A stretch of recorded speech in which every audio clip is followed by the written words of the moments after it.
Muy buenos días, entonces. Muy buenos días. Hoy tenemos para ustedes, para desarrollar el tema del trabajo manual. ¿Qué les parece? Eso que tenemos a diario y en lo cotidiano, y sin embargo, muchas veces encierra un gran caudal de posibilidades de las cuales, por ser tan rutinario, no lo valoramos. Es dentro de este concepto bueno dedicar un tiempo diario al trabajo manual, es decir, al trabajo de las manos.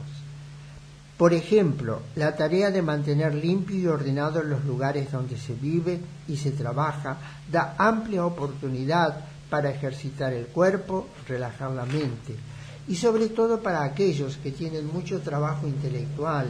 Es importante el trabajo manual porque de alguna manera relaja y aleja un poco a la mente de las preocupaciones de lo diario y cotidiano.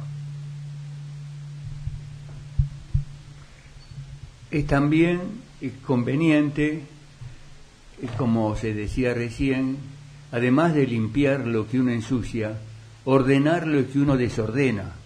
A veces, en el apuro por tomar una decisión que hay que llevar a objetos a otra parte, dejamos el escritorio hecho un caos. Papeles, carpetas, bolígrafos, y eso no es conveniente porque crea una imagen y una sensación desagradable para los que quedan en la casa o en la oficina. Es también útil, ya que hablamos del trabajo manual, hacer la limpieza de la casa, ordenar lo que uno desordena y guardar las cosas en su lugar. Pero no solamente se trata de eso. El trabajo manual tiene una riqueza increíble. Conocí una señora, profesora de Bellas Artes, que un día, aparte de todo lo que había aprendido, se entusiasmó con la cerámica. Sí, la cerámica. Aprendió las técnicas de cerámica en un taller de cerámica. Se compró un horno eléctrico que instaló en el comedor de la casa y después hacía pequeñas platitos, bandejitas, tacitas, floreritos, y eso le daba una satisfacción inmensa, más allá de la que ya tenía por el ejercicio de profesora como docente. Hay un asunto muy interesante con esto del trabajo manual. Muchas personas nos ganamos la vida con nuestro trabajo manual, de una manera o de otra. Ya sea que trabajemos en una fábrica, ya sea que seamos albañiles, ya sea que nos dediquemos a alguna cosa en particular, en donde lo principal es la tarea con las manos. Y digo que es muy interesante porque en esta época en donde predomina tanto el tema de la información, de los datos y del conocimiento, que no está mal y hay que usarlo y hay que usarlo bien, es una puesta a tierra. Es un contacto con la realidad que es irreversible. Yo puedo soñar, puedo divagar, puedo pensar mil cosas de lo que podría o no podría hacer, tener cosas, como decimos, traídas de los pelos, pero cuando uno trabaja con las manos, todo eso se va diluyendo, nos acerca a la realidad, nos acerca a lo cotidiano y mucho más nos acerca a las otras personas, a aquel que le cuesta todos los días ganarse el sustento con sus manos. Entonces nos damos cuenta que todos los seres humanos somos hermanos, estamos en lo mismo y forma parte de una colaboración conjunta, por más que cada uno trabaje aparentemente por su lado. Sí, yo creo que también esa colaboración conjunta que tienen todos los seres humanos en el trabajo, no solamente es también en el trabajo manual, podemos extenderlo a todo el trabajo, intelectual, espiritual, de grupo, de equipo, todo tipo de trabajo. Además, ya lo sabemos, con el trabajo, con el esfuerzo, con el trabajo mancomunado, con el trabajo en equipo, con el trabajo complementado, es como llevamos las cosas adelante, tanto personales como familiares, como de todo un país. Se levanta cuando hay trabajo realmente firme y mancomunado. Sabemos que eso ya lo conocemos, es así. El trabajo nos va a dar bienestar en un futuro y en el presente también cuando trabajamos, porque eso es una satisfacción, tener el tiempo ocupado, el tiempo realmente eficientemente ocupado y el trabajo que compartimos con los demás. Hoy que estamos haciendo elecciones en la Argentina, es importante que este país sea enérgico en este sentido del trabajo. Trabajo manual, trabajo intelectual y sobre todo trabajo mancomunado, trabajo en equipo, trabajo complementado entre las distintas partes que componen el país. En la sociedad de hoy, la mayoría de los trabajos manuales está quedando en manos de robots, es decir, están siendo automatizados.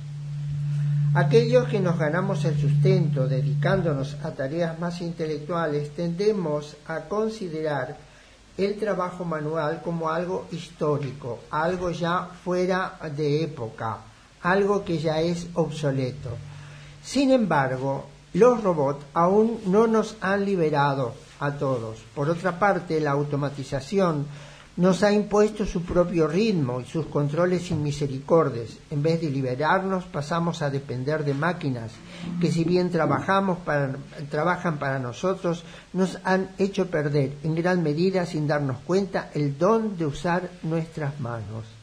Acostumbrarnos a contraponer el arte, el entretenimiento y la felicidad al trabajo, no comprendemos que el arte, el entretenimiento, la felicidad y el trabajo se unen cuando el trabajo expresa nuestras energías creadoras. ¿Alguno recuerda el caso de alguna persona que haya hecho en su garaje un pequeño taller para hacer trabajo manual? ¿Alguno recuerda algo de eso? Hay un caso muy especial y muy grande, que es el mismo Steve Jobs, quizás muchos lo recuerden, el fundador de Apple, que él comenzó con un pequeño taller de computadoras ahí en un garaje de su casa, hasta que con unos amigos que se hicieron socios pudieron empezar una empresa que ahora es tan grande que es una de las más gigantescas del mundo. Sí, yo recuerdo un señor que en el garaje de su casa tenía un banco de trabajo donde hacía tareas de carpintería. Por cierto que eran los sábados y los domingos, pero qué alegría que les daba. Cuando íbamos a visitarlo nos mostraba: ve, estoy haciendo una mesita para poner allí la merienda. Y él tenía, por supuesto, no máquinas, pero una garlopa, que es un aparato que sirve para quitar las virutas de la madera, un cepillo para carpintero, perforadoras manuales, en fin, las cosas que se pueden tener a nivel de la tarea doméstica. Y era increíble la alegría que le daba mostrarnos eso. Y no perdamos esa alegría, que las manos que nos ha dado Dios sirvan para hacer cosas buenas, útiles, y sobre todo que la alegría que nos produce el construirlas, el fabricarlas, bueno, fabricarlas no es la palabra, elaborarlas, se transmita a los demás, que nos copien, para que aprendamos a volver a reconocer el mérito que tiene la capacidad de nuestras manos. Hay dos o tres cositas que me vienen a la memoria. Una es que,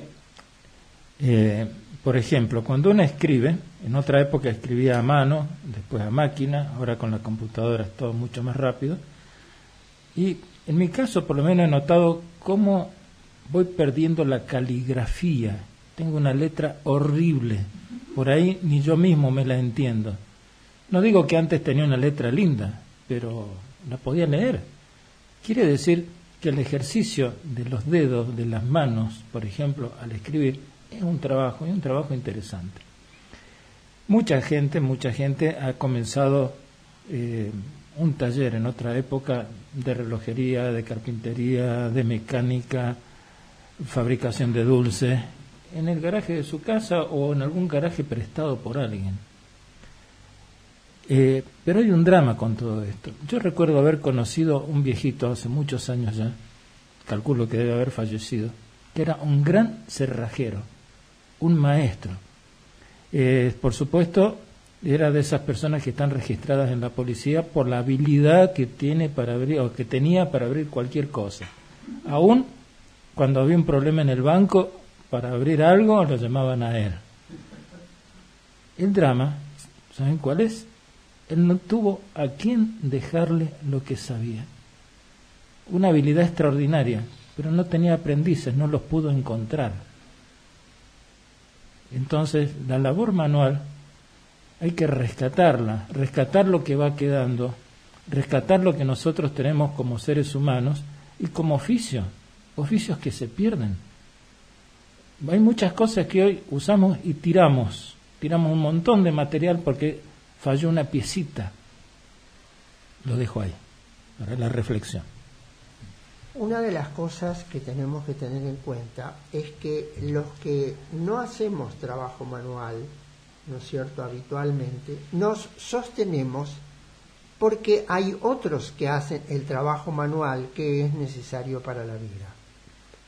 Entonces, muchas veces ese menosprecio que tenemos por el trabajo manual o esa indiferencia nos aleja de la realidad, nos hace olvidar que en realidad nosotros podemos hacer lo que nosotros estamos haciendo porque otros hacen los trabajos manuales que corresponden, aunque en la época actual eso es cada vez más difícil. Es más difícil encontrar un hojalatero, es más difícil encontrar un sanitarista, es más difícil encontrar un carpintero, porque la mayoría se dedican a las grandes profesiones, las profesiones con título, que en realidad después terminan trabajando como taxistas porque no consiguen lugar de trabajo en la sociedad de hoy. El trabajo nos esclaviza cuando por su afán de lucro desmedido o por situaciones sociales injustas anula otras posibilidades que podríamos también tener. También esclaviza cuando somos tratados como si fuéramos máquinas, transformándonos en instrumentos productores y dependiendo exclusivamente de ese sueldo para subsistir, independiente de nuestra capacidad de edad, de nuestra edad y de nuestra capacidad de crear.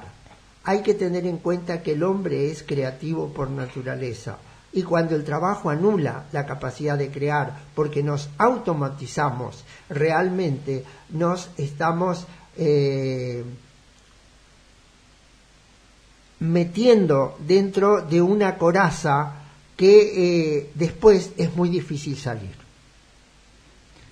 Nos ha enviado un audio un amigo nuestro, Miguel Tauxig, de Buenos Aires, que nos gustaría compartir con ustedes, porque es una anécdota que él pasó, que él vivió, muy referida a este trabajo, y sobre todo al trabajo mancomunado y en equipo. Quizás muy interesante de analizar porque es espontánea a veces la ayuda para hacer un trabajo en especial. Bueno, buenos días.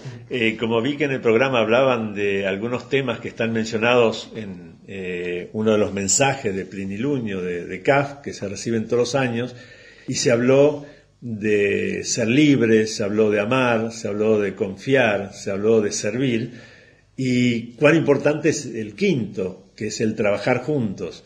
Y ahí me viene una reflexión de una vez, estando en Bolivia, en el sur de Bolivia, en la zona de Santa Cruz de la Sierra, bajando de las sierras hacia la ciudad, nos dicen que había, a raíz de las lluvias, se habían producido aludes y que árboles habían taponado el camino y que la ruta estaba intransitable. Y nosotros tenemos que volver a tomar el avión al día siguiente. Entonces estábamos preocupados, pero dijimos, salgamos igual y veamos qué puede pasar. Tal vez ya se haya corregido el obstáculo en el camino. Y bueno, pudimos sortear varios de los obstáculos, pero llegamos a un lugar donde se ve que poquito antes que llegáramos se habían caído un par de árboles desde la parte, digamos, de la ladera, cruzando todo el camino, e incluso las copas de los árboles sobre un precipicio, digamos, pero todo eso con barro, ¿no? Y lo que sucedió es que dijimos, bueno, ¿ahora qué se hará? Y se ve que había pasado hace poco porque todavía no se han armado grandes colas. Nosotros creo que éramos los segundos o terceros de nuestro lado en parar, del otro lado había 1 o 2 vehículos. Y detrás nuestro se empezó a formar una cola. Y claro, yo pensé, bueno, ahora hasta que venga Vialidad a arreglar esto, van a pasar días. Y ante mi sorpresa empecé a ver que la gente se bajaba de sus vehículos, sacaba un hacha, sacaba un machete y empezaban a cortar las ramas del árbol caído. Y después otros que llegaban y con la moto se iban a viviendas cercanas y volvían con una motosierra. Y así todos, de un lado del árbol y del otro lado de la ruta, empezaron a cortar. Y algunos cortaban, los más jóvenes con el hacha, con la motosierra, otros más mayores y los niños retiraban las ramas que cortaban. Era como si alguien los hubiese organizado para hacerlo, pero casi ni hablaban entre ellos, sino que cada uno sabía lo que tenía que hacer. Y después de 1 hora y media se pudo despejar un carril como para que pudieran pasar de un lado y después del otro los vehículos que estaban ahí taponados. Y yo dije, qué maravilloso. Uno en otros casos está esperando que venga alguien a solucionar el problema. Acá tomaron la solución en las propias manos y combinaron, algunos con hacha, otros con machete, otros yendo a buscar una sierra eléctrica y otros simplemente retirando las ramas. Y así se pudo solucionar el problema trabajando juntos. Así que me recordé al escucharlo justamente este tema de trabajar juntos, que es otro de los puntos del mensaje.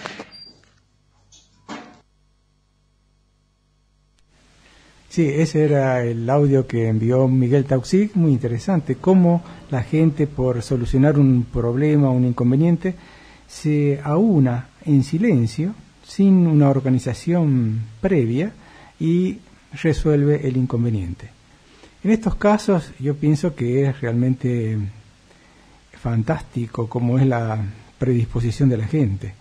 A veces pienso también que hay otros trabajos, otras dificultades que tenemos en nuestro medio, ya sea ámbito familiar, poblacional o de país, donde el problema tiene distintas miras y hay distintos criterios para solucionar el inconveniente. Y a veces esos criterios son opuestos entre sí. Y entonces puede ocurrir un conflicto entre personas porque los criterios no se comprenden. Allí es necesario saber trabajar en equipo también, saber consensuar, saber respetar quién tiene la mayoría o quién va a seguir poniendo los criterios para la solución. Y cuando hay una solución así, cuando hay un criterio votado por la mayoría, cuando hay un criterio establecido, entonces si aunamos los esfuerzos va a ser más fácil resolver las cosas. ¿Recuerdan, para dar una idea del trabajo en equipo, cuando en la fábrica Nuevo Rumbo tuvimos que comenzar a fabricar alfajores sin tener la maquinaria adecuada? ¿Se acuerdan cómo hacíamos? Salían las tapitas del horno en bandejas, se las pasábamos a otro compañero, les ponía el dulce, otro le ponía la segunda tapita, después otro las bañaba tomándolo con una pinza en un baño de azúcar, otro la ponía en una bandeja de alambre inoxidable para que se secara, y finalmente otros la envasaban. Y todos se hacían alegría, sin charlas inútiles y con la eficiencia propia de lo que es la manualidad. Y era apreciado el producto, era apreciado. ¿Será que el trabajo manual, el contacto de las manos de las personas, le da a los objetos, a los productos, una calidad que no le pueden dar las máquinas ni los robots? Es una pregunta. Y sí, yo calculo que sí, que el magnetismo humano ocupa un lugar muy importante. Pero a lo que yo quería hacer alusión es que dentro del camino, dentro del desenvolvimiento espiritual, dentro del esfuerzo cotidiano por desenvolvernos, si hay algo que nos devuelve la paz interior, que nos ayuda a controlar nuestras emociones, que nos vuelve hacia la oración, hacia la paz, es precisamente el trabajo manual, hecho silenciosamente, concentradamente, prestando atención a los detalles. Todo eso hace que nuestra mente funcione de otro modo y se genera en todo nuestro ser algo muy hermoso y que no sabemos muy bien a qué atribuirlo. Quizás sea la conjunción de todas las energías del ser puestas en un punto, viviendo el momento presente del trabajo.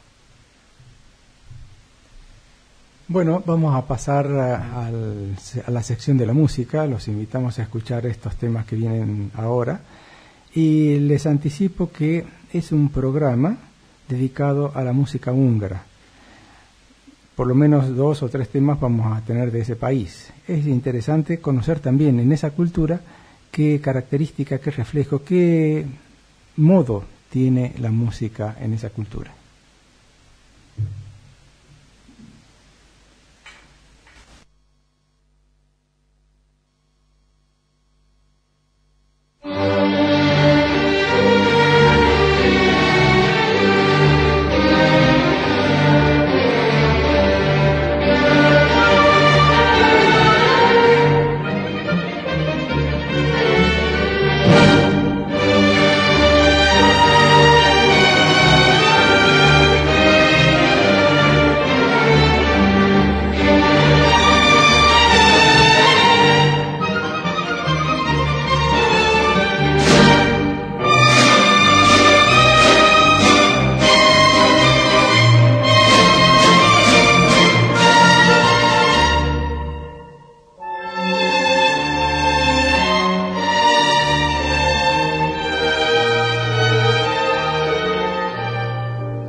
Quizá la conocen, esa era la danza húngara número 5 de Johannes Brahms. Si bien Johannes Brahms había nacido en Hamburgo, en Alemania, y falleció en Viena en 1897, perteneció al periodo romántico, o sea, siglo XIX, y fue considerado el más clásico de los compositores de dicho periodo. Aunque él era alemán, como decimos, tuvo una gran admiración por la música húngara. Por eso hizo 5 danzas húngaras para orquesta, también algunas reducciones para piano, donde refleja él realmente su amor y su admiración por este pueblo europeo.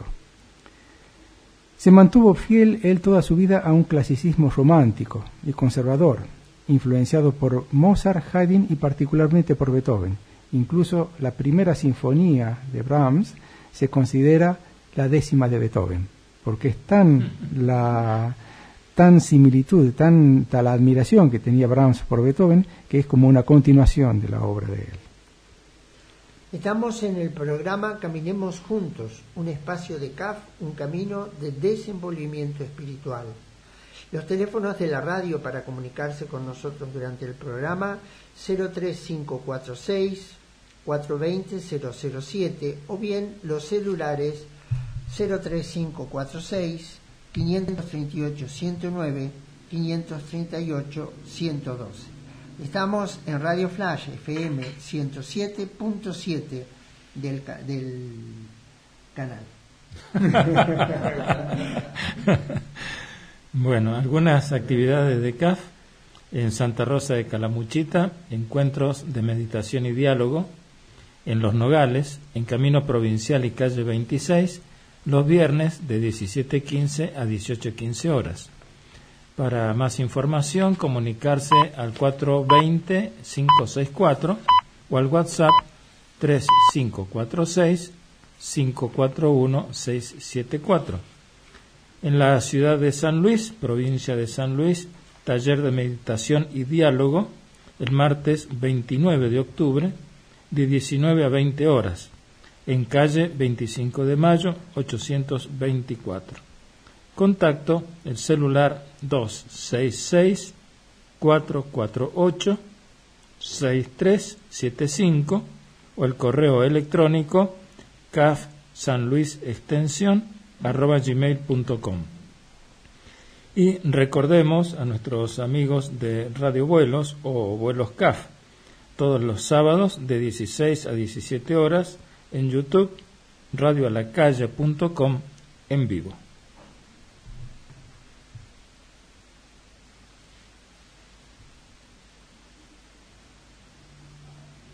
Continuamos en el programa Caminemos Juntos, un espacio de CAF, un camino de desenvolvimiento espiritual. En esta parte del programa tenemos hoy una entrevista.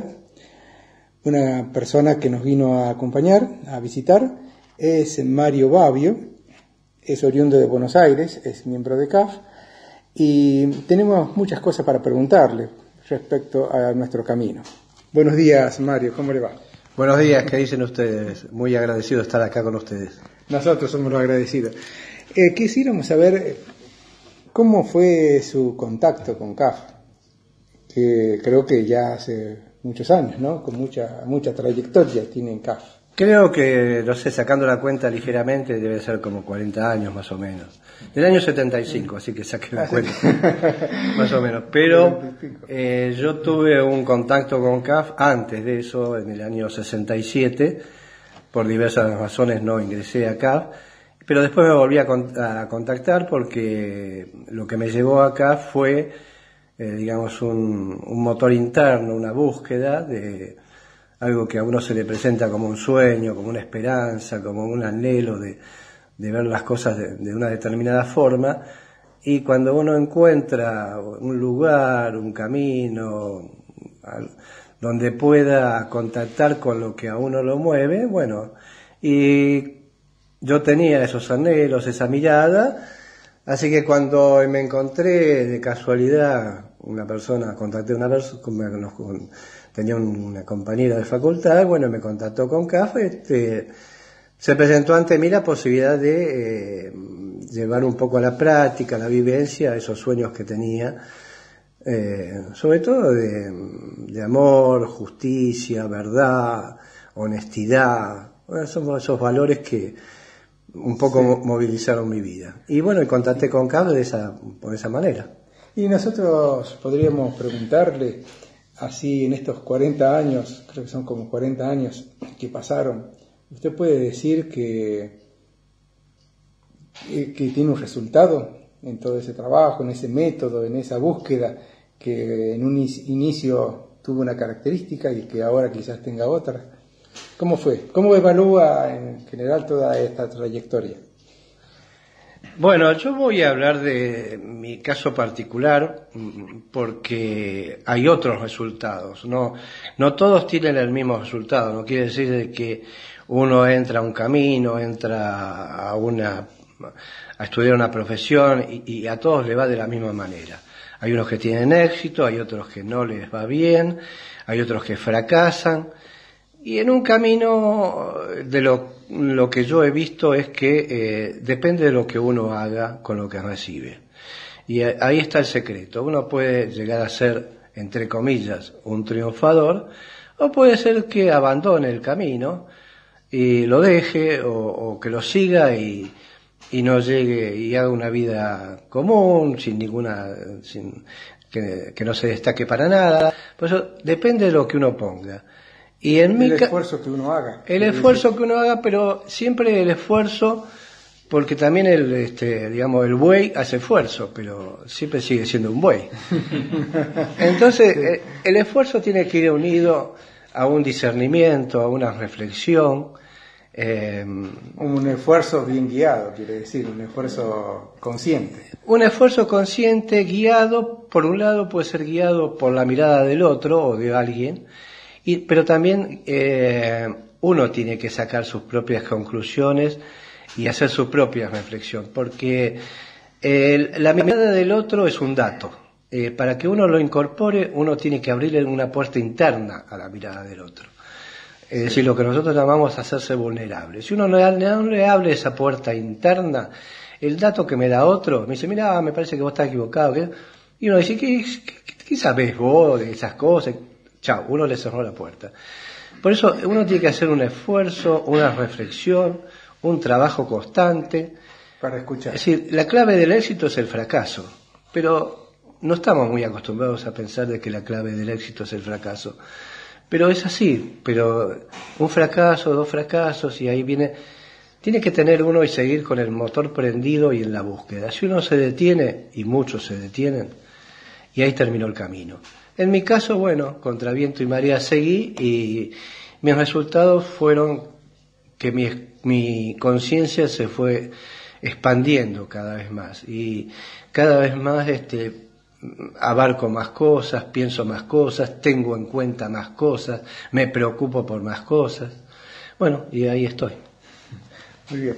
Ahí me surge otra pregunta, porque cada persona tiene su concepción.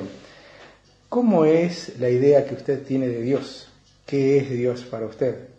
Si bien nosotros tenemos una idea de lo divino en CAF, cada uno puede tener también una apreciación particular. ¿Podría expresar cómo es Dios para usted? Podría decir, digamos que en mi caso particular, Dios es un misterio. Yo he leído cosas que, por ejemplo, pensadores, filósofos que dicen que Dios es una necesidad del ser humano. Entonces se inventa la existencia de Dios porque necesita cubrir ese vacío. Cubrir el vacío de que no sabemos ni dónde venimos, ni qué hacemos, ni quién hizo la vida. Entonces cubren ese vacío inventando la existencia de Dios y rindiéndole culto. Pero, a ver, yo me he puesto, digamos, en atención, a discernir, a ver, y es imposible concebir de que haya un orden natural tan preciso y tan exacto, porque del árbol de mandarina no sale naranja. Y las cosas tienen, los científicos se han digamos, roto el alma descubriendo las leyes que rigen el universo. Y es una cuestión de abrirse un poco la mente y entrar a ver cómo la exactitud de todas las cosas. Entonces uno dice, pero ¿y esto? A ver, ¿esto pasa porque sí? ¿No hay alguien? ¿No hay algo más? Bueno, yo creo que hay algo más. Y a eso algo más, si quiero ponerle el nombre de Dios, se lo pongo. Pero que hay algo más, y para mí hay algo más. Claro. Bueno, habíamos hablado hace un momento, fuera de micrófonos, cómo en la vida a veces parece como que se arman carambolas, porque coinciden cosas, después va uno para un lado, después vuelve para otro, parece que ciertos elementos coinciden y a veces no coinciden, como si fuera o azaroso o es que hay algo que realmente lo está dominando, lo está rigiendo a ese destino, ¿no? Al que a uno le toca. ¿Será eso también parte de lo divino, parte de lo natural de la vida, o es todo azar? Para mí es uno de los máximos misterios de la vida. Podría tomar una posición y decir que uno atrae su vida. De alguna manera, el pensamiento, el deseo de uno atrae lo que le pasa. Podría entrar en un determinismo con eso. Pero yo he tenido, y esto es una posición de determinados caminos espirituales, en el cual, por eso está la imaginación creadora y todo eso, uno planifica, ¿ver? Y atrae lo que le pasa. Es lo que se termina diciendo la profecía autocumplida, en términos comunes, ¿no es cierto? Que uno lo atrajo y le pasó por eso. Ahora, yo he tenido sucesos en mi vida que yo no los podía haber atraído, porque no pensé en eso. Yo me jugué, por ejemplo, voy a citar un caso, por ejemplo, en que yo tuve una dificultad muy grande laboral, y yo me tuve que jugar, y me jugué por una posición determinada. Entonces, porque creía que eso es lo que tenía que pasar, lo que tenía que hacer. Y bueno, y a mí me citaron ya me dijeron un día, bueno, venite con mente amplia, abierta, y yo me enteré después que me iban a echar, me iban a castigar, ¿no? Y eso fue un miércoles. Y el jueves hubo un problema que yo no tenía nada que ver, que hubo un enfrentamiento entre la vicepresidenta de la Nación y el directorio del banco, donde yo trabajaba. Y destronaron, no me sale otra palabra ahora, destronaron a toda la cúpula que me iba a echar a mí. Ajá. Y cuando yo llegué ese día, a los 2 días siguientes, me dijeron, bueno, ¿y qué hacemos con vos? Y yo digo, ¿cómo que hacemos con vos? Si a mí me iban a echar. Pero yo no me enteré en ese momento de que habían echado, sí, me enteré por los diarios que habían destituido al presidente de la institución. Y yo digo, pero esto no lo puedo haber manejado yo. ¿Quién maneja esto? Y no me echaron, no me pudieron echar, porque todos los que estaban en contra mío desaparecieron. Claro. Ahora, por eso digo, no sé, a lo mejor alcanza hasta eso, pero yo creo que cuando uno tiene fe y decisión y tiene que seguir adelante, y a veces pasan esas carambolas, ¿será que uno las atrae o atrae a determinados seres que lo ayudan a uno? La verdad es un misterio. Lo que no es un misterio es que uno tiene que entregarse fielmente a lo que ha abrazado con el corazón. Usted se ha radicado en Villa General Belgrano actualmente, ¿no es cierto? Sí. Y además preside 2 grupos, entiendo. Así es, sí. Sí, estoy a cargo de 2 grupos de trabajo en CAF, sí. Uno en Villa General Belgrano. No, acá en Santa Rosa y otro en Almafuerte. Santa Rosa y Almafuerte. ¿Son grupos de personas que recién inician, que están ingresando en el camino? No. En general tienen ya una cierta antigüedad en el camino y digamos que no hubo un momento en que se produjo una vacante, no hubo quien los pudiera atender y bueno, y yo como estaba nuevito llegado por acá, por esta zona y no estaba muy ocupado con muchas cosas, me ofreció si me podía hacer cargo y las tomé a mi cargo. Está bien. ¿Y dónde hacen las reuniones? En Almafuerte y en Santa Rosa Calamuchita. Pero digamos en casas particulares. En casas particulares. En casas particulares, sí. Sí. Antes uno, digamos, uno iba, en general, por decirlo de alguna forma, a la casa del director espiritual. Sí, sí. Ahora los que estamos en la posición de ordenación que estoy yo, en general, no, me parece que es una forma de llevar a la práctica el voto de renuncia, y generalmente uno, el primero que renuncia es uno, y no le pide a aquellos que todavía no tienen un voto de renuncia total que renuncien ellos y no yo. Entonces empiezo por renunciar yo y no me cuesta, así que es un trabajo, pero bueno, ahí está, es lo que es el motorcito que lo lleva a uno a eso. Volviendo retrospectivamente, usted nos habló que antes de ingresar a ENCAF también había integrado otro camino, otro grupo.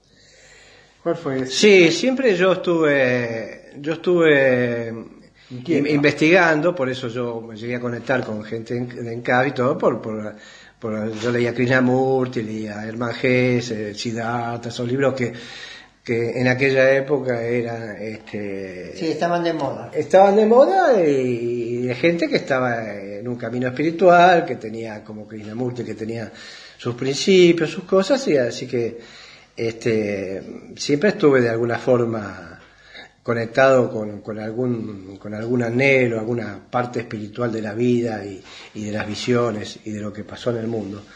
Y bueno, eso que en algún momento también me conectara con otros caminos, me conectara con otra gente, porque en la variedad está el gusto, dicen en un dicho común. Sí. Y yo creo que uno no tiene que ponerse unas anteojeras y pensar de que lo que uno hace y lo que uno piensa es eso y lo demás están todos equivocados.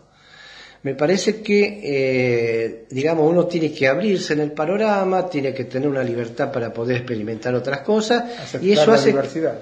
Claro, y eso hace que yo me conecté con otros caminos y me conecté con otras cosas, lamas, budistas, Cuarto Camino, Gurdjieff, mismo el Reiki, Usui. Y bueno, eso hace que uno vaya discerniendo las cosas. Y lo que yo llegué en conclusión, que todos los caminos nos llevan, el taoísmo mismo, nos llevan a un destino común. Entonces, bueno, como yo había hecho contacto primero con CAF, yo me quedo en CAF porque dije, si uno lleva a cabo toda la metodología de CAF, y bueno, va a tener los mismos resultados que en otro camino. Y como yo no me iba a ir ni a la No puede estar uno saltando de camino en camino toda la vida. Tampoco. Como decía don Manuel Lavalle, el que pone un pie en un bote y en otro bote, en algún momento se cae al agua. Pero y además no tiene los resultados que podría tener, porque siempre está la duda, ¿qué hago? ¿Esto o aquello? ¿Esto o aquello? ¿A qué le llevo la punta? Entonces uno dice, bueno, llega un momento que dice, bueno, en realidad todos los caminos conducen al mismo fin. Yo elijo y a cumplirlo. Gracias. Sí, ¿había algo? No, simplemente me llamaba mucho la atención esa posición que se podría decir de amplitud, ¿no es cierto? Que creo que eso uno lo puede conquistar o adquirir en la medida en que va profundizando en el propio camino, porque uno siempre tiene como un arraigo en algo que le permite poder discernir los distintos aspectos que van llegando a la vida de uno, ¿no es cierto? Sí, evidentemente, cuando uno no conoce nada, no tiene algún punto de referencia, pero cuando uno va a comprar, les pasa a ustedes, van a comprar un repuesto, entonces van con la muestra, entonces se anda buscando, y de repente viene el vendedor y le muestra algo que es parecido, entonces uno empieza a discernir, a ver, puede ser, pero uno va con una muestra. Entonces, sí, es evidente que uno tiene una referencia en algo para poder comparar, si no, no podría comparar, si no realmente uno piensa como que... Estaría a la deriva. Sí, estaría en una isla en el medio del océano, pensando que no existe más nada, no hay más nada. Pero es evidente que uno, cuando tiene ya una cierta experiencia, empieza el discernimiento, empieza la comparación, empieza el discernimiento, empieza la reflexión, y bueno, uno va sacando cuentas. Va sacando cuentas y va tomando decisiones. Pero es importante empezar. Como dijo Mao, el camino de los 10.000 días empieza con el primer paso. Sí. Si uno no da el primer paso, después no tiene ningún punto de comparación, no tiene nada, no tiene nada, se quedó aún se queda en la teoría. Sí, en el lugar donde nació. Sí. Hay mucha gente que en el lugar que nació vivió siempre su vida ahí. No sabe lo que es el mundo, no sabe las cosas, no vivió nunca una experiencia, no se tuvo que adaptar nunca a nada. Porque, claro, yo conozco mucha gente que... A mí se me acaba de morir un pariente que hablé un año antes y me dijo, Mario, digo, ¿estás ahí, Alejandro? ¿Qué sé yo? Me dice, sí, yo estoy en la misma cama, duermo en la misma cama que nací, en la misma casa en que nací, en el mismo pueblo en que nací. Y yo me quedé espantado, porque ¿qué experiencia puede tener esa persona de la vida? Nada, ¿a qué conclusión llegó? A ninguna. No sabe nada. Bueno, habría que saber, sí. Bueno, es en contraste, acá Mario, por ejemplo, nos ha contado que es muy amplia su experiencia, porque ha trabajado como 40 y pico de años en un banco, es abogado, ha hecho distintas actividades, ha entrado en CAF, conoce de Reiki, conoce de medicinas alternativas. Es como que hay un amplio espectro de experiencias y de conocimientos que siempre van sumando en uno mismo, en las reflexiones, en las cosas que van tiene que sumando hacer. En conocimiento, en experiencia, eso es lo fundamental, ¿no es cierto? Y la vida realmente es una escuela. Entonces, lo demás, todas las actividades son instrumentos que nos sirven a nosotros para formarnos, ¿no es cierto? Y para ampliar el panorama interior y ayudar a nuestro desenvolvimiento interior. Quizás también puede ser que el alma que no ha tenido la posibilidad de tanta diversidad de cosas y que ha estado siempre en su casa, en su sitio, en su pueblo, también tenga como un aprendizaje que le da su integridad también a esa alma, a esa mente, a esa persona, ¿no? Sí, que se quede, que no haya viajado, que no haya interrelacionado con otra gente, no significa tampoco que no haya tenido ninguna experiencia, porque uno va a ver una persona acaba de cumplir 105 años, don Marco Domínguez, ahí en el Champaquí, vive cerca del Champaquí, acá en septiembre cumplió 105 años, y yo pienso que debe tener mucha sabiduría, porque a lo mejor una sabiduría a lo mejor circunscrita al medio en el que él está. Claro, por eso, cómo plantar algo, cómo esquilar la oveja, cómo preparar el fueguito cuando viene la tormenta, y son sabios en su medio tienen esa sabiduría. Claro. Ahora uno le lleva un celular y le dice toma, pagá el banco con esto y claro, entonces hay un montón de panoramas que se le han escapado, que ya en este momento es terrible como están las cosas, ¿no? Claro. Pero volviendo al punto anterior, mi enfoque es que en la vida, a grandes rasgos, hay tres tipos de personalidades. ¿Por qué son así? Yo lo ignoro, hay muchos misterios en la vida que yo desconozco, no. Pero lo que he constatado, me gusta mucho constatar las cosas, es de que hay quien nace en la vida y no tiene ningún deseo, ninguna esperanza. Y de repente alguien le dice, ¿por qué no trabajas en tal lado? Y va y trabaja. Eran los que trabajaban en gas del Estado, en teléfono del Estado, y un día se jubilan, y son los que viajan en los viajes de jubilado, y uno dice, pero vos nunca tuviste un proyecto, ¿no? Pero yo trabajé. Bueno, pero su horizonte fue entrar a un trabajo, llegar, jubilarse y después salir a pasear. Está el que nace y tiene un deseo, pero terrible, y lo lleva a ser jugador de fútbol, bailarín, pianista, pintor, pero no quiere hacer otra cosa en la vida y entra a buscar como el perro así que olfatea la pieza, va con la nariz pegada al piso buscando dónde está para poder concretar lo que él quiere. Sí. Y deja todo lo demás nada más que para hacer lo que él quiere. Es el otro polo, opuesto a aquel que fue al trabajo de que el tío lo puso, que en el pueblo había, porque se puso esa fábrica. Pero este otro no, este otro va a todos lados, viaja, hace lo que sea para hacer lo que él quiere. Sí. Y está el tercero, que es el que también tiene un deseo, pero las circunstancias de la vida hacen que el deseo quede postergado. No pueda cumplirlo. Por razones generalmente económicas, circunstanciales, que tenga que hacer otra cosa. Claro. Tenga que hacer otra. Entonces ese deseo, ese anhelo queda como reprimido o postergado. Y llega un momento que, si Dios quiere y si la vida es larga, su situación económica cambia y son los que empiezan a estudiar a los 70 años, empiezan un oficio a los 80 y uno los ve y dice, y bueno, es algo que quedó postergado en la vida, ese deseo. Y después lo realizan. Y bueno, yo tuve de las dos cosas. Tuve que solucionar problemas económicos y tuve deseos postergados. Entonces después, bueno, cuando fui solucionando problemas económicos, fueron naciendo o teniendo lugar los deseos postergados. Entonces mi vida es una mezcolanza de un montón de cosas. Pero bueno, es porque hay otras particularidades, hay otras tipologías. La mía fue un poco así, por eso me metí en los dos lados, ¿no? Bueno, nos has dejado una buena enseñanza y mucho material para reflexionar con estas últimas palabras. Así que es Mario Babbio. Le agradecemos mucho que nos haya acompañado acá, miembro de CAF. Es como un sacerdote, porque él dijo que está en una posición que maneja un grupo, conduce a otras almas, y a eso le llamamos nosotros también sacerdote en CAF, o una especie de sacerdote en CAF. Bueno, muchas gracias, Mario, y bueno, hasta una próxima vez.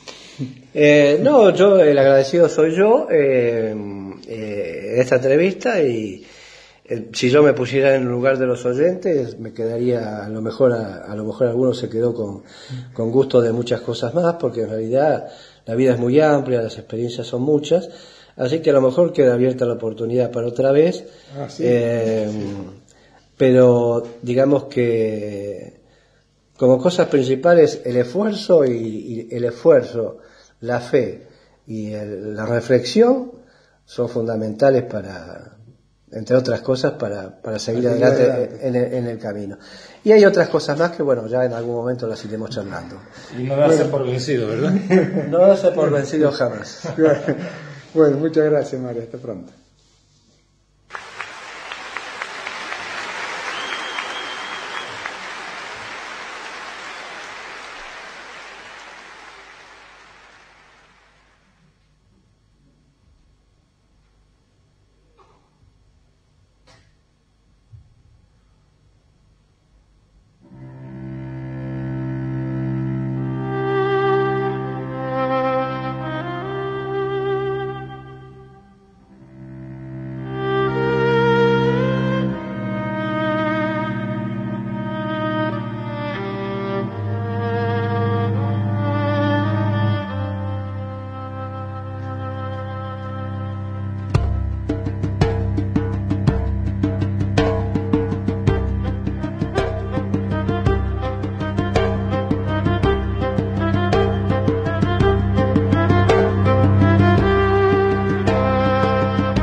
Lo que escuchábamos en este caso ya no era música húngara, sino el tema central de la serie Game of Thrones, lo que es llamada Juego de Tronos en el idioma español, que es una serie de televisión de drama y fantasía medieval creada por David Benioff y producida por la cadena HBO. Su argumento está inspirado en la serie de novelas Canción de Hielo y Fuego, escrita por el estadounidense George Martin. En este caso, la música central de la serie de televisión y en una versión orquestal interpretada por violín por Clarisa Tamara y orquesta. Estamos transmitiendo el programa Caminemos Juntos, un espacio de CAF, un camino de desenvolvimiento espiritual, todos los domingos de 9 a 10:30 de la mañana.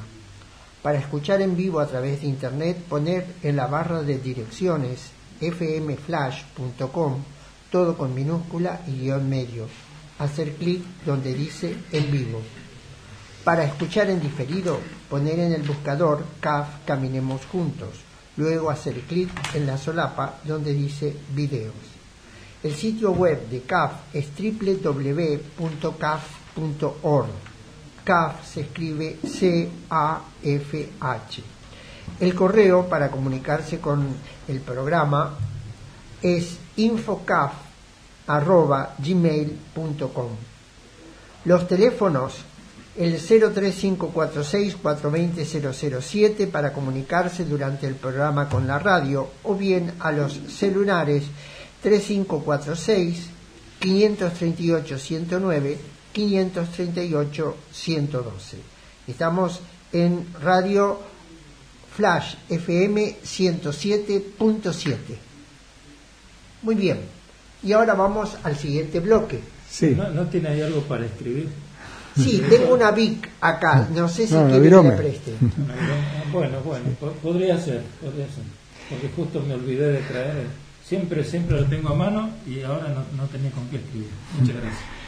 Bueno, okay. Hemos hablado de la virome, pero es porque vamos a hablar un poquito de un señor que se llamó Ladislao Biro. ¿Y por qué era también lo que comentábamos acerca de la música húngara? Porque Ladislao Biro fue de origen húngaro. Y en este momento queremos hacer un homenaje también a Ladislao Biro y también a su país de origen, Hungría. Ladislao Biro fue el inventor de 32 inventos, entre ellos el bolígrafo, que le dio fama internacional. Fue periodista y, como periodista, estaba molesto por los trastornos que le ocasionaba su pluma fuente, que era para diestros y él era zurdo. ¿Qué pasa cuando se le atascaba en medio de un reportaje?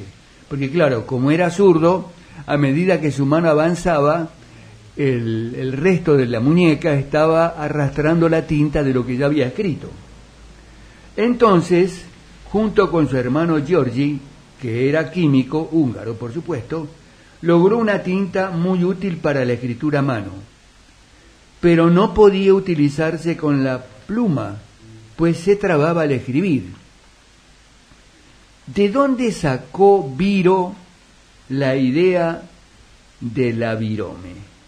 Porque la virome es un tubo que tiene dentro un tubito más chico cargado con tinta que termina en una punta de metal y en el extremo de esa punta una bolilla de material muy duro.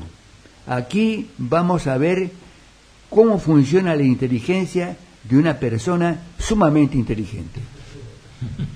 Fíjense lo que es el estar con una inquietud o una necesidad imperiosa en la cabeza. Mientras él caminaba por la acera, se encontró a unos niños jugando a las bolitas, a las canicas. Y él vio que había un charquito de agua, y cuando los niños tiraban la bolita y ésta pasaba por el charco de agua, cuando salía la bolita del área donde estaba el agua, dejaba un surco de agua sobre el piso, una línea. Entonces eureka, ahí se prende la lamparita y dice, esa es la solución, esa es lo que yo tengo que conseguir para poder escribir de una manera continua. Una bolilla que permita distribuir la tinta de una manera adecuada y con una tinta adecuada. Cuando comenzó a implementarse, una vez inventado esto en forma industrial, él se asoció con un señor Meine. Por eso Biro y Meine formó la palabra Biro-Me. Y así fue como se lanzó el producto al mercado. En un principio, esos productos llegaron a los libreros y los consideraron que eran lapicitos a tinta. Los consideraron demasiado baratos como para venderlos como herramientas de trabajo. Y entonces los vendían como juguetes para los niños, para los chicos. Pero resulta que empezó a extenderse ese producto, y al respecto el mismo Biro dijo al fallecer: mi juguete, parodiando lo que habían hecho al principio los libreros, mi juguete dejó 36 millones de dólares en el Tesoro argentino. Dinero que el país ganó vendiendo productos no de la tierra, sino del cerebro. Esto también es otro ámbito muy importante para tener en cuenta. No solamente hay que trabajar con las manos, no solamente hay que producir lo que da la tierra, también tenemos nuestra inteligencia, nuestro cerebro, nuestra capacidad de imaginar y de inventar para que también produzcamos, hagamos trabajo con nuestra inteligencia y con nuestra imaginación. Hay una pregunta que le hago al grupo. ¿Por qué Biro, que había nacido en Budapest, Reino de Hungría, terminó en la Argentina y se nacionalizó argentino? A ver, da la casualidad, sí que está en los papeles, que Biro patentó un prototipo de su idea en Hungría y Francia en 1938, pero no llegó a comercializarlo. Por entonces, un señor llamado Agustín Pedro Justo, quien meses antes había dejado de ser presidente de la nación argentina, lo invitó a radicarse en su país, o sea, en Argentina, cuando de casualidad lo conoció en momentos en que Biro estaba en Yugoslavia. Es interesante porque por la fecha nosotros nos damos cuenta que está alrededor del tema de la guerra mundial, de la Segunda Guerra Mundial, está el tema del movimiento nazi, y que él era de origen judío, junto con este señor Meine, que después fue su socio en Buenos Aires, y que le ayuda a salir de esa persecución, logra escapar de los nazis, y aceptando la invitación que le había hecho en su momento Agustín Pedro Justo, viene a la Argentina. Claro, pero ¿qué sucede? Volvamos unos pasitos atrás. El entonces expresidente Agustín Pedro Justo lo vio a Biro, que estaba en Yugoslavia, ahí también había viajado Pedro Justo, haciendo notas para un periódico húngaro. Y oh sorpresa, Agustín Justo lo vio escribiendo con un prototipo del bolígrafo y, maravillado por esa forma de escribir, se puso a conversar con él sin decirle quién era. Biro le dijo que tenía dificultad para conseguir una visa, y Justo, que no le había dicho qué función había tenido en la Argentina, le dio una tarjeta con su nombre y le dijo: con esta tarjeta no va a tener ningún problema para entrar en la Argentina. Y así fue. En mayo de 1940, al comenzar, la Segunda Guerra Mundial comenzó en el 39, pero en 1940 ya estaba desatada con todo su furor. Biro, con su socio Juan Jorge Meine, también de origen judío como Biro, lo ayudó a escapar de la persecución nazi. Biro que tenía su casa en el barrio de Colegiales, es en la ciudad de Buenos Aires, hoy alberga una institución, la casa que fue de él, una institución dedicada a los inventores. Y en ese año, ¿qué hizo Viro? Como decía José, fundó la compañía Viro Meine Viro, en un garaje con 40 operarios. ¿Ven cómo se pueden hacer las cosas sin tener una fábrica, robot, computadoras y todo lo demás? Cuando la inteligencia y la voluntad de trabajo tienen un propósito claro para el bien de todos, pareciera que las influencias sociales, y yo diría también de otro tipo, vibratorias, simpáticas, empáticas, confluyen para que eso que es para el bien de la humanidad se realice. Eso en el garage, que tenía un espacio prácticamente sin ningún tipo de preparación, tuvieron que hacerlo todo desde cero, tenían 40 operarios trabajando y de alguna manera mejoró su invento y lo patenta el 10 de junio de 1943 en Buenos Aires, lanzando el producto al mercado bajo el nombre comercial de Virome. Ahora, a pesar de que los libreros lo consideraban como un lapicito sin ningún valor, él dijo en una oportunidad, como textuales palabras: mi juguete, como lo llamaban los libreros, dejó 36 millones de dólares en el Tesoro argentino, dinero que el país ganó vendiendo productos no de la tierra, sino del cerebro. Luego de estas incursiones primeras, también llegó a ofrecer su invento a esa compañía tan importante francesa, Bic. Ellos fueron quienes elaboraron, perfeccionaron, estilizaron más el bolígrafo. Hoy aún esa compañía está en todo el mundo y aquí también en Argentina compramos sus productos. En 1969, la editorial de Buenos Aires, Rodolfo Alonso, publicó el libro de memorias de Viro, una revolución una revolución silenciosa, así era, una revolución silenciosa. Su lapicera esferográfica o bolígrafo está muy referenciada como una Viro en muchos países. O sea, Virome o lapicera Viro está como tomada, reconocida como el nombre como tiene la lapicera, no solamente acá en Argentina, en distintos países del mundo: Reino Unido, Irlanda, Rusia, Australia, Italia. Aunque la palabra es una marca registrada, se ha vulgarizado su uso.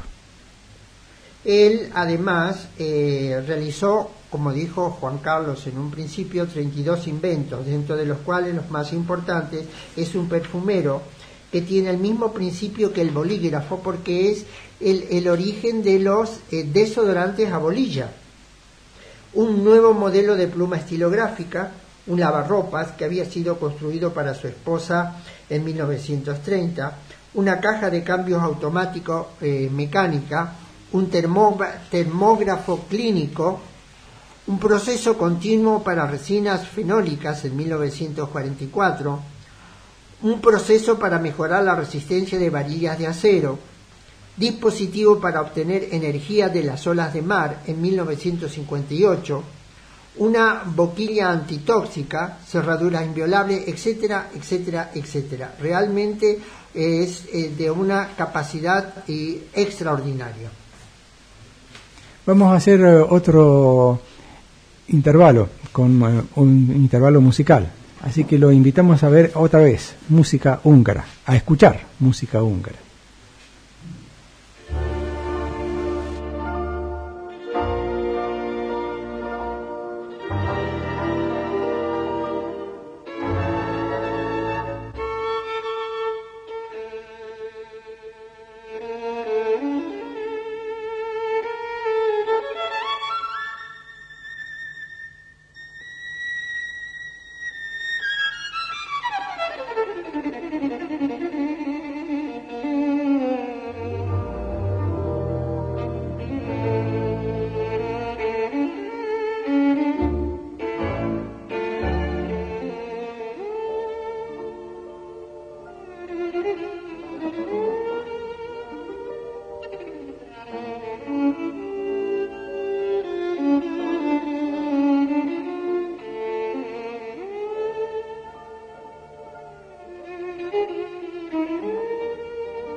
Otro tema también muy conocido es este que acabamos de escuchar, Yardas, del autor, compositor Vittorio Monti.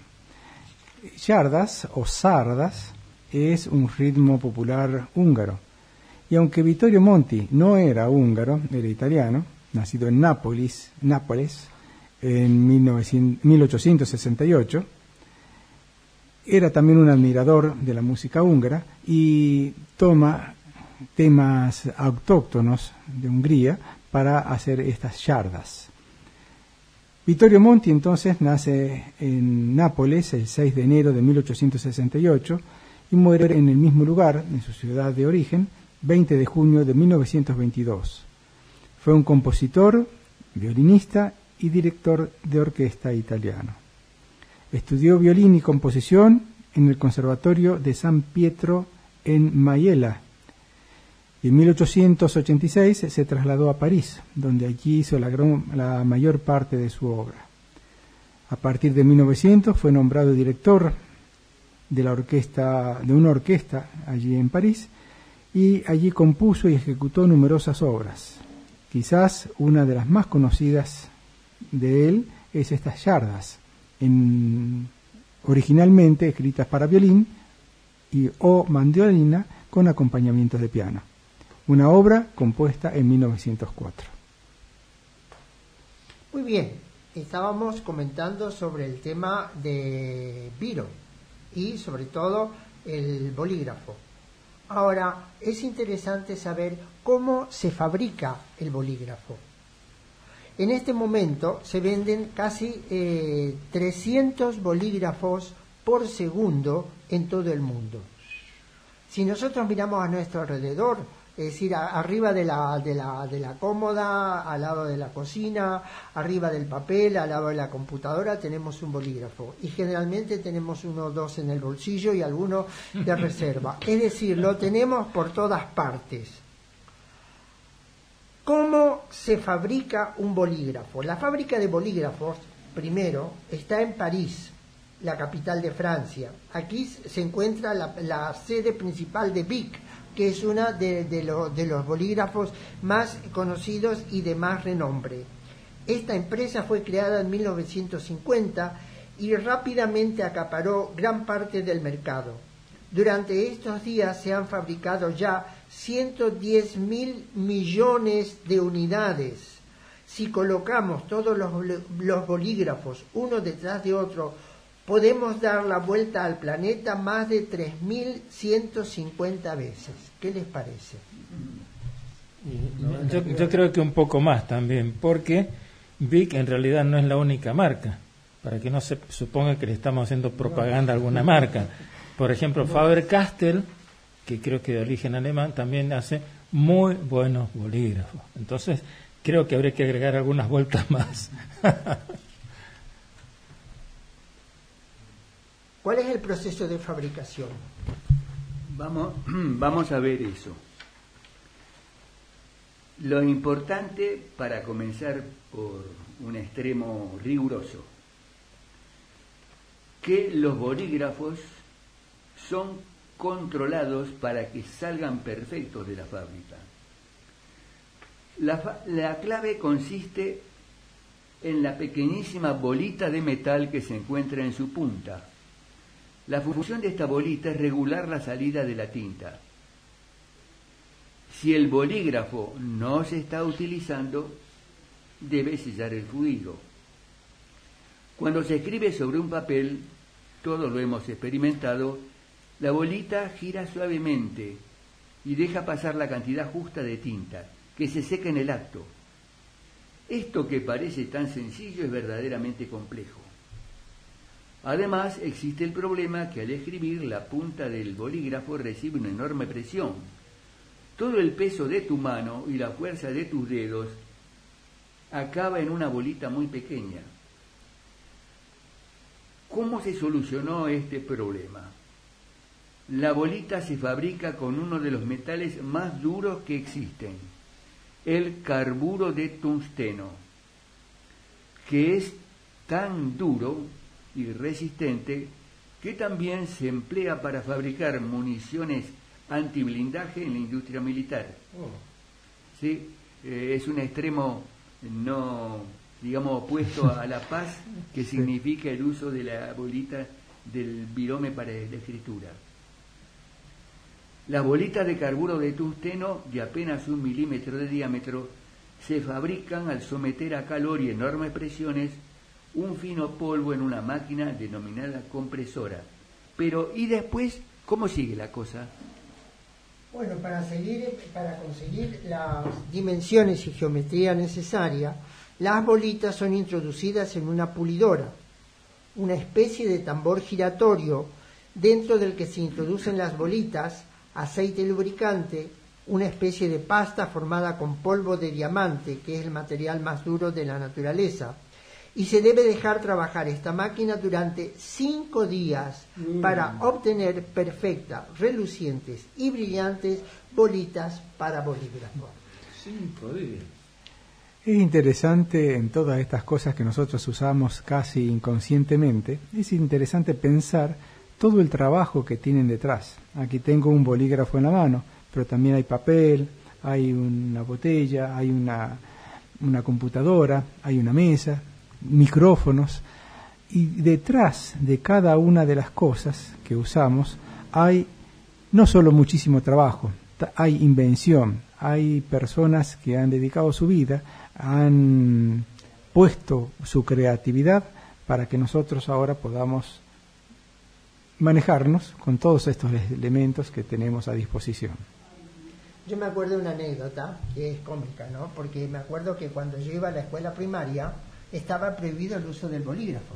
Es decir, las maestras exigían que uno tenía que escribir con lapicera fuente. Tenía que aprender a usar. Tenía que aprender a usar la lapicera fuente y estaba extremadamente prohibido el uso del bolígrafo, justamente para que uno pudiera perfeccionar, entre comillas, la escritura. Lo que pasa que escribir con lapicera fuente y escribir con bolígrafo es un arte diferente, pero tanto uno como otro significa decir una buena forma de escribir.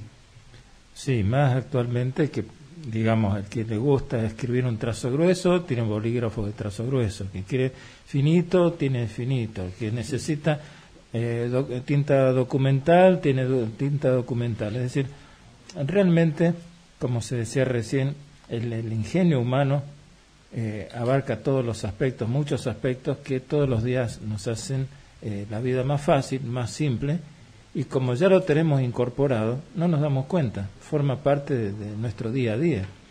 Y quizás una parte de nuestro ser vaya como agradecimiento, un momento como este, a todas estas personas, personificado en este momento por Ladislao Viró y muchos otros, que nos han ayudado para que hoy podamos hacer las cosas que hacemos, nos rinda el tiempo, seamos eficientes y podamos hacer lo que deseamos, lo que queremos en nuestra vida. Lo notable es que podemos escribir con trazos de diferentes colores, así es.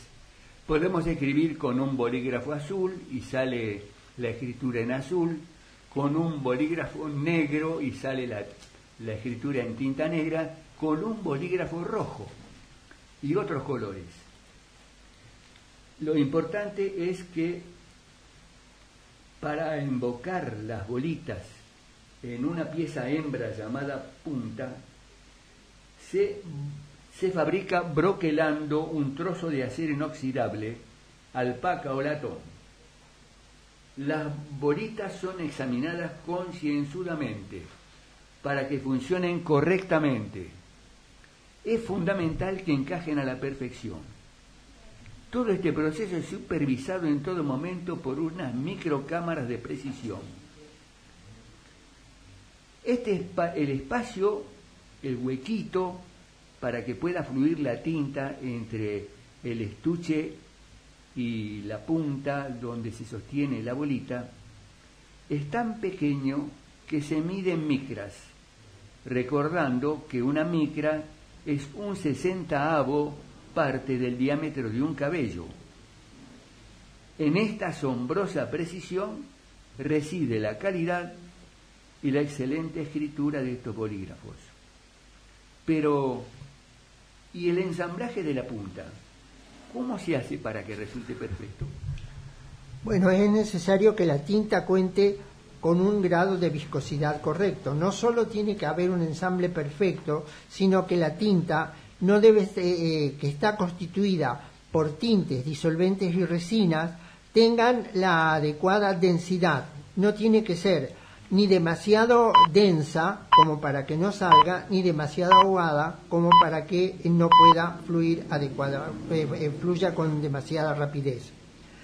Respecto del tubo de forma hexagonal del bolígrafo, se fabrica con un tipo de plástico llamado ABS, un material que soporta perfectamente la temperatura extrema y los golpes. Se obtiene calentando el tubo, inyectándolo en un molde que le da la forma a la caña o canuto del bolígrafo, y el tapón y la tapa del bolígrafo. El trabajo de ensamble, todo de estos componentes se realiza en una enorme sala de montaje donde multitud de máquinas encajan y montan las piezas durante las 24 horas del día. Bueno, hemos llegado al final. Recapitulamos que todo el programa ha querido manifestar, realzar el trabajo manual y en equipo, las experiencias de Mario Babbio, por ejemplo, en toda su trayectoria, hizo todos sus trabajos y ocupaciones que tuvo, los inventos, en este caso el de Ladislao Biro, con la virome, y por supuesto acercarles también la cultura a través de la música húngara. Gracias por acompañarnos, los esperamos el próximo domingo. Tengan ustedes muy buenos días.